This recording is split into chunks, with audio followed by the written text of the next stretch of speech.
Ano bang pagkakaiba ng mayaman sa pinagpala? Kala nila pareho yon. Hindi pareho yon. Ang mayaman, maaaring may pera ka, kaya mong bilihin lahat, kaya mong bayad ng ospital, pero sakit ka. Hindi mo magawang enjoyin yung buhay na meron ka. Ang pinagpala, mayaman ka rin, pero wala kang sakit, nagiging inspirasyon ka sa kapwa.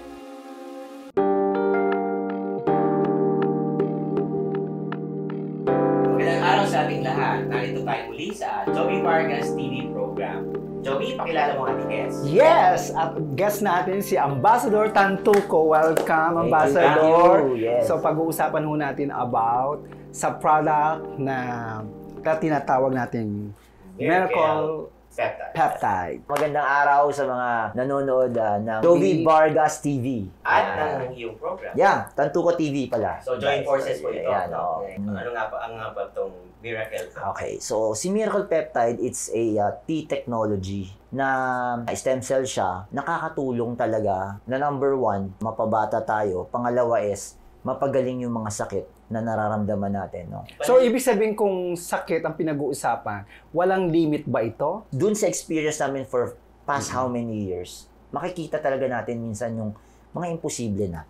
Aagaw buhay na hanggang ngayon makikita natin buhay pa. Yung mga puputulin na ang paa, na hanggang ngayon buo pa rin ang paa. So, there's so many stories that we could share. So, bago yung stories na yan, Ambassador, bigyan mo kami ng konting orientation tsaka yung mga viewer natin. Ano itong peptide? Yan, yung peptide na yan, masyado ng matunog ngayong ang mga panahon na ito. No? We've been using it. May sinasaksak sa buhok. Kumbaga, ang lotion, mayroon ng peptide. Very generic. Alam nila pag sinabi peptide, maganda. Okay. Ours is a different one. Ours is more on it's a plant-based stem cell. Plant-based. Plant-based. Tapos, ang kagandahan sa peptide natin, it's organic. Okay. Okay, hindi siya animal-based. Kasi pag animal-based ang peptide and stem cell, normally yan, yung DNA ng hayop at saka ng tao, hindi yan magtutugma. Hindi magtutugma. Kasi hindi naman tayo hayop eh. Pero kung sa plant na sinasabi, yung plant-based, magtutugma yun. Tutugma kasi organic nga siya eh. No? Itong sinasabi ko, based on the story of the people we talk to. Kasi yung iba, for 4 years, had been taking so much supplement. Okay. Pero pag tinignan niyo yung kalagayan niya, hindi nagbago. Hindi nagbago. Well, dito sa atin, nung nag-start sila, in less than 3 months, yung iba in less than a month, paralyzed, gumagalaw na. Gano'n ka-confident na ito'y malaking tulong sa kalusugan at sa katawan ng tao? Just to give a bit of background, we started last quarter of 2017. So before we even launch it to the market, what I did personally, pinagamit ko yung mom ko. Okay. My mom today is 75 years old. Okay. And if you look at my mom, she looks around 40 plus. So isa yon. Pangalawa, pag tinignan nyo activity ng mom ko for 75 years old, hindi ka maniniwala. Nag-hike siya. Until today, she's been teaching for 60 years. Yes. Yung mga kasamahan niya na 55, pag tinignan mo yung ginagawa nila at saka yung itsura, malayo-malayo. Malayo. So, pwede pala matawag na Fountain of Youth. Yan ang sinabi niya, ni Miss Asunta De Rossi. Sabi niya sa akin, Ambassador, ang tawag dito, Fountain of Youth. Kasi yes, totoo siya. Diba? Kasi if you're gonna look at us who are using it today, you could freely tell na talaga naman. Ako, I'm very happy. Talking about Fountain of Youth, diba? No. As you go aging, may degenerative, no? Deteriorate Yes. cells. How this Miracle Peptide help to combat or arrest degeneration? Okay. Kaya yung mga tao nabubuang sa sinasabing stem cell. Uy, stem cell yan. Yes, maganda. correct. Pero pag tinignan natin yung capability, ano yung naging difference natin sa maraming stem cells sa labas? Ano yung naging difference ni Miracle Peptide? Si Miracle Peptide kasi ang ginagawa niya, ina-activate niya yung dead cell. Activation. Kasi ako hindi ako na doon sa rejuvenation. Ay, yung mga terms nila eh. So there's no such thing as rejuvenation. Kasi patay na yan. So, pag tumanda ka, mas dumadami lang yung namamatay na cell. So, doon pumapasok yung sakit. Ngayon, dahil may sakit ka na, humina immune system mo, cancer na yan. Pagkatapos niyan, gokti na. Resistance, wala na.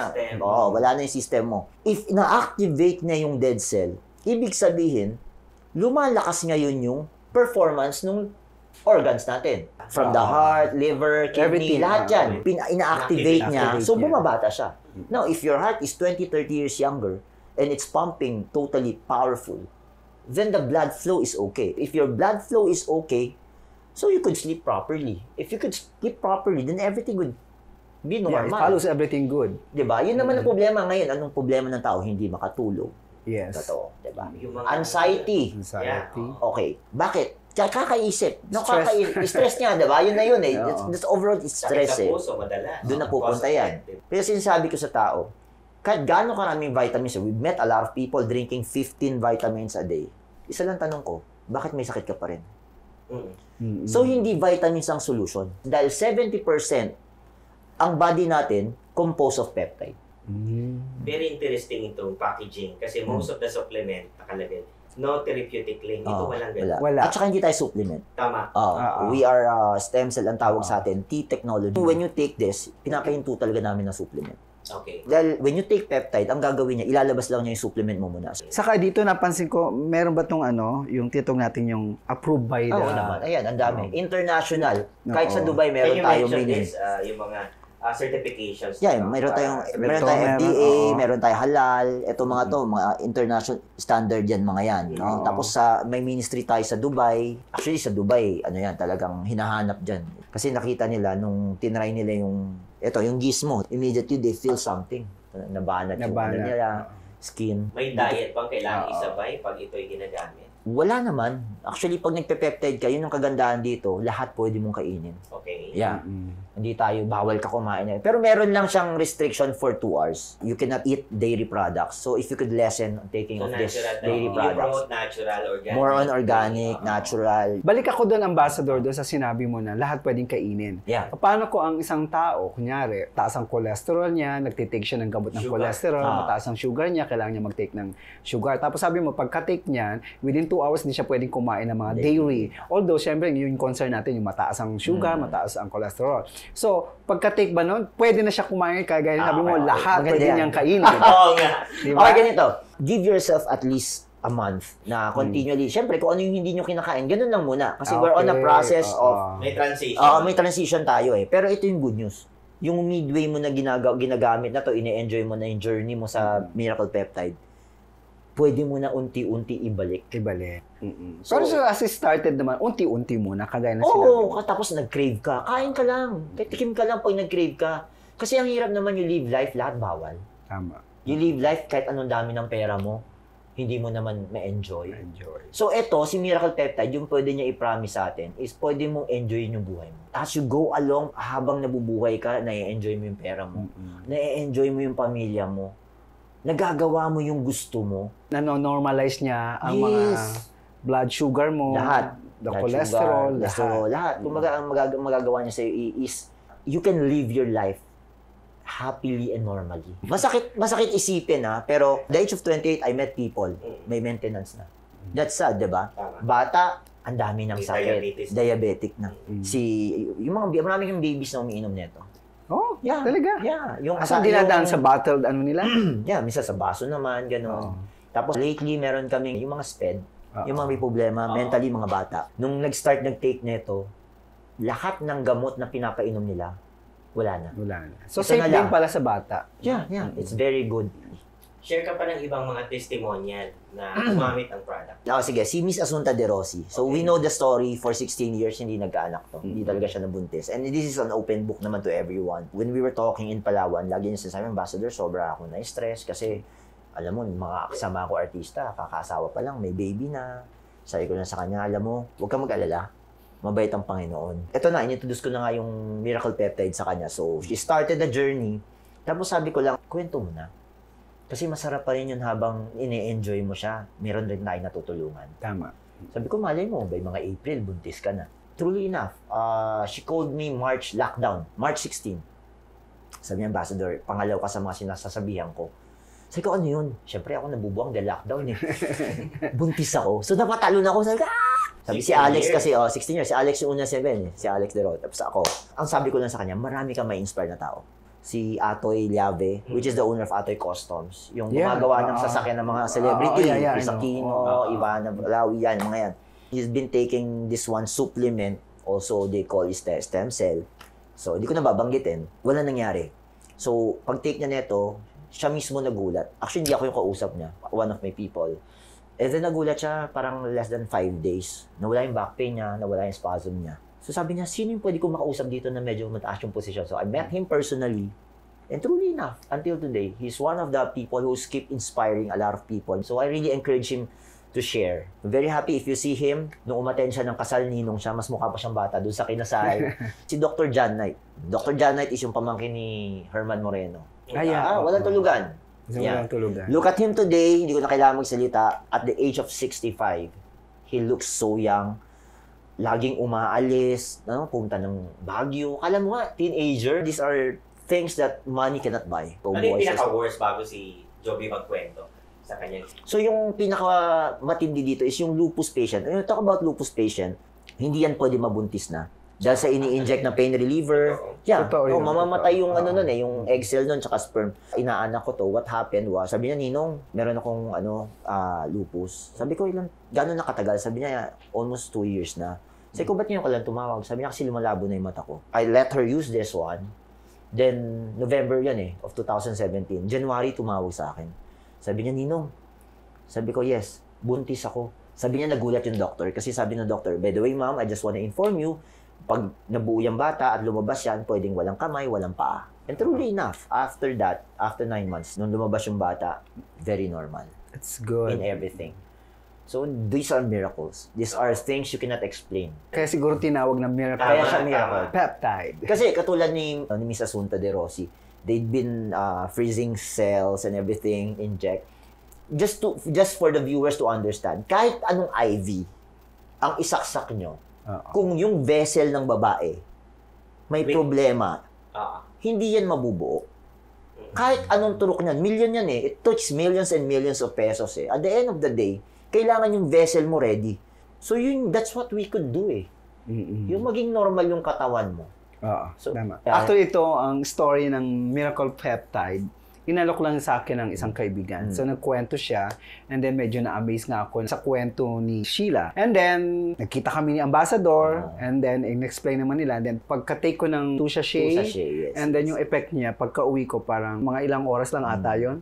Yung parang siyang may kuryente, parang may nag-sparking sa katawan ko, parang may tumatagos na alam mo yung parang, ano man yun, na parang ginanong ka ng tubig na... So, may sensation sa skin. And then yung tulog ko at that day, parang maganda naman. Medyo okay siya. Siguro unti-unti pa siguro magpa-progress. Actually, very bagong-bagong gumagamit. 2 pa lang ginagamit ko pa nung bago pa lang ako. Ang tawag kasi doon, it's a live enzymes. So, buhay siya. Pag pumasok siya, actually, pag dumikit kasi yung powder sa tubig, nabubuhay siya. So, lahat yan, kahit yung baras sa utak, baras sa puso, lahat yun. Yes, ma-address niya. Ma-address niya. Good for the heart. Good, very good. For the veins. It's good for the bone, for the muscles, mentally, vision. Actually, kasi ang ginagawa niya, inaayos niya yung blood Hanggang sa mapansin mo na you're already living life very normal, wala ka ng pagising mo, wala kang iniintindi na kailangan inumin na gamot. Actually, that's one of the most stressful experience today in this time na ang tao, akala nila pag umiinom ng maintenance normally. Yun, katulad nung anak ko, this is one of the most drastic one. My son is suffering from yung skin asthma. Okay. Psoriasis. Sabi ng doctor sa akin, this is for life. This is, you cannot cure this. So, bawal ang ganito, bawal ang chicken, bawal ang seafood, bawal itong gatas na to, kailangan ito lang matake niya. And truly enough, if you see my son today, I thank God. Talagang he eats chicken, napakagwapo. This is what we call Gizmo Tech. Ayan, ito yung official namin, no? Ito, tayo lang meron nito. So, ito naman, ginagamit siya. We spray it in the face, in the eyes. Okay. So, normally, if you have problem in the eyes, yung kinikwento mo kanina, ginagamit ko yan. Nung pag-spray mo, the next day, may muta lumabas. May muta yung mata ko. So, ibig sabihin, pag ganun, medyo may sugar siya. So, sa face naman, pag in-spray mo, kaya ito, pag masipag ganito, mas mabilis bumata. Saka luminaw yung mata ko. Yan, Tapos yung mga floaters, nawala yung mga maliliit na floaters. Pero itong isang floaters ko rito na dati medyo black na black, ngayon lumalabo na siya. Ayan, So, kita ko siya, pero lumiliit na siya. Dati medyo letter C, malaki ng konti, pero ito lumiliit. So, ngayon, lumalabo. So, para siyang nabubura. Experience. Experience, Wala, hindi ito scripted. Walang script. Bumili talaga ako. Ito kasi masipag ka mag-gizmo, yan, pwede doon sa kamay, ini-spray siya, sa buhok, no? Sa mga tuhod, sa paa. Ito naman may ituturo namin. We have videos, no? Na pwedeng isend sa inyo. So, you would see the difference. Ambassador, the best time to take the the best time is morning actually. Empty? Empty stomach. Morning. Pagising mo. Hindi, actually, morning, pagising mo, siya na yung first intake mo. You have to wait for 2 hours bago kumain?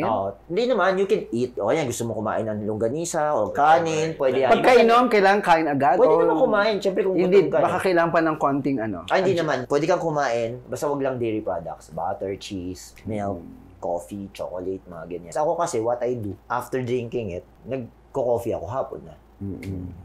Para lang hindi mag-mix up. Sayang kasi. Tapos water. Yan. Kailangan malakas sa water. More water. It needs more 8 glasses? Yes, depende sa age ng tao. Bakit ka kailangan ng 8 glasses? Kasi si water ang nagpupush kay peptide. Yun. Sa katawan. Siya yung magkakalat eh. Kaso na-experience ko, 8 glasses, maya't maya, ihi ako ng ihi. Maganda yun. Diba? Parang, Tapos inumuli ako ng tapos banyo ulit. Baka sabi ko, hindi kaya mataas ang sugar ko lalo. Marami naman banyo eh. It would help the peptide to move faster sa katawan. So, convinced na Abet, kailangan mo nang gumamit. Kasi ako gumagamit ako. Alam mo, I tell people, there's no excuse. With the technology that's happening around us today, mga kinakain natin. Actually, been in this industry for a while. Yung mga sinasabi na supplement. And there's some companies who really talk to me. Pero ako, at the end of the day, kung hindi ko nakitang naging effective on my end, hindi ko yan pwede kwento. For example, hindi naman kami magkakilala. Oo. And I tell him all the stories na kwento ko sa inyo. Hindi nyo naman naramdaman. Oo nga. Ano pag-uusapan natin? At the end of the day, you will not meet me again. You will not talk to me. For what? Kaya kami on the end, pag sinabi namin, pag ginamit mo ito yung mangyayari. Totoong mangyayari yun. Dahil we're speaking in behalf of experiences. We're here to save lives. Kasi kahit anong dami ng pera nyo, at pinagmasdan mo yung sarili mo sa salamin, at may sakit ka, iiyak ka eh. Paano ko uubusin tong pera? Or paano ko i-enjoyin yung pera ko? Hindi ko nga madalo yung apo ko. Hindi ko nga makain yung gusto ko. May gusto akong gawin, hindi ako makalakad. So doon tayo mag-usap ngayon. More than the money, it's about life. So malaking bagay ito sa mga hopeless na yung inakala nilang hindi na sila gagal. It is the only option. The only option. I can tell you, with the experience. Ang kausap namin mga bilyonaryo. And these people, you cannot easily convince them. Pero at the end of the day, we're very happy dahil after how many months, sila yung magkikwento na, alam mo, thank you Ngayon, kasama ko na yung pamilya ko. Pag umaalis kami. Ngayon, pag naglalakad ako, nakakatakbo na ako. Totoo naman yung sabi mo, no? Sa ospital kasi, kagaya ng meron akong cervical spondylosis. Ang pag tinanong ko ang doktor ko, sasabihin niya, habang buhay mo ng sakit yan. Sabi ko, wala na bang gamot? Wala. Kailangan mo lang mag-exercise to take the maintenance. Kasi, dadalhin mo na yan kasi sa pagtanda mo, mas lalong lalala siya ng lalala. Isang bagay din kung bakit na-convince din ako na bumili nito. Malay mo, yun nga, di ba, good for the bones, so why not to try, di ba? Wala namang mawawala, pero yung effect nga, parang naramdaman ko, unti-unti siguro nga. So malaking bagay para sa akin. Kasi sa tagal mo naman uminom ng gamot eh. So we don't expect yung bigla na lang ito. It's not magic. Kaya siya tinawag na miracle. One of the youngest healed person, masasabi natin, she's suffering from dwarfism. Okay. Ibig sabihin dwarfism, 6 years old ko, hindi natatangkad. Ang ng doctor is o-operahan yung spinal. Pero ang ang waiver doon is may chances na hindi gumising. May chances na hindi successful. Vegetable. Totoo yun, totoo. Kasi spinal eh. Ganon din sa akin, pag operation, ang chances mo na lang doon, hindi ka gumising o paralyzed ka. Which is, for 6 years old, diba? For 6 years old, ganun yung kikwento mo sa magulang, masakit yun. So what they did, they start the journey, and truly enough, after 3 weeks, nung tinitingnan nila na kung paano maglakad yung bata, normally kasi tabingi maglakad yan, parang penguin. Diretso na yung lakad. After a month, nakita nung doctor na tumaas ng 1 inch yung buto niya. After another month, another 1 inch. Tapos, etong huli lang, nung nagpa-check, nagulat yung doctor. Sabi niya, grabe yung changes. So ngayon, hindi na siya kailangan operahan, kailangan na lang niya mag-bagging para lang to stretch the body. Siguro one of the yung lupus, one of the very very rare case na hinandle namin. Bata actually, it's 20 plus na, parang 27. Tumawag sa akin yung dad, nag-meet kami, nag-usap kami. So, lampa yung bata. Okay. Talagang hindi siya yung nakakatayo, nagkikwento. Sabi, nag-start sila ng program. So, while they're doing the journey, after a month, tumawag sa akin yung dad. Sabi niya, Ambassador, I just wanna tell you that my son is already eating well. So, eating well, nandun pa lang kami sa eating well. Sabi ko, di okay. Second month, pagtawag niya, sabi niya, my son is right now standing. Yeah, sa akin, natutuwa naman ako kasi syempre yung ganung bagay, very seldom natin na yung mismo sila talaga yung na-experience nila. And ito, on the third month, sabi niya, ako naluha. Naluluha ako dahil sabi niya, Ambassador, first time in 27 years, we had our first family picture. Dahil yung bata, active na. That's good. Diba? Milagro nga. Kahit anong sabihin natin, dami ng pera mo, kung nakikita mo yung anak mo, nakahiga lang, hindi gumagalaw, hirap pakainin, walang value yun eh. Diba? Kaya ang sabi ni Joey De Leon, ganda quote on this, sabi niya, life is expensive. There's a cheaper one, and it's not life. Okay, Abet? I think yung mensahe niya sa ating audience. Yeah. Mensahe, Parting Ambassador. Okay. Sa lahat ng nanonood, no, I want to encourage everyone na wag nating antayin siguro dumating yung time na may sakit na tayo. As early as you can, no, start investing in life. Ano bang pagkakaiba ng mayaman sa pinagpala? Kala nila pareho yon. Hindi pareho yon. Ang mayaman, maaaring may pera ka, kaya mong bilihin lahat, kaya mong bayad ng ospital, kaya mong bayad ng doktor, pero stress ka. Correct. Sakit ka. Hindi mo magawang enjoyin yung buhay na meron ka. Ang pinagpala, mayaman ka rin, pero wala kang sakit, masaya ka nabubuhay, kaya mong gawin lahat ng gusto mong gawin. Ang pinakamasarap doon, nagiging inspirasyon ka sa kapwa. So guys, pangarapin natin, ipagdasal natin maging pinagpala tayo kaysa maging mayaman. Okay, thank you, Ambassador. Thank you so much. Bago kami magsara sa mga programa, meron kami mga biblical quotes. Kasi na-inspire mo kami, na-inspire natin ang mga tao. Babasa ako ng maliit lang naman na verse of Bible. Philippians 4:6-7. Don't worry about anything, but in all your prayers, ask God for what you need. Yes. Parang sinasabi mo in line sa mga diniscuss natin, dahil may miracle peptide, no? Isang biyaya ng Diyos sa ating daigdig, no? Huwag tayong mag-alala, ibigay natin lahat sa Panginoon. Joby, what can you say? Parang ano lang naman yung, kung issue-short natin yung parang nasa Diyos ang awa, nasa tao ang gawa. Yes. So, ibig sabihin, nandoon pa rin para kumilos tayo para sa ating katawan, sa ating sa sarili. Sa buhay. So, kagaya ng sinasabi nga, yung miracle peptide, baka isa na rin sa bahagi na, ito, sabi ng Diyos, subukan nyo ito. Sa malaking bagay. So, hanggang sa muli, kami po ni Joey. Sa Joey Vargas TV, nagpapasalamat sa inyong pagtangkilik at magbabalik kami sa susunod. Subscribe lang, subscribe. Joey.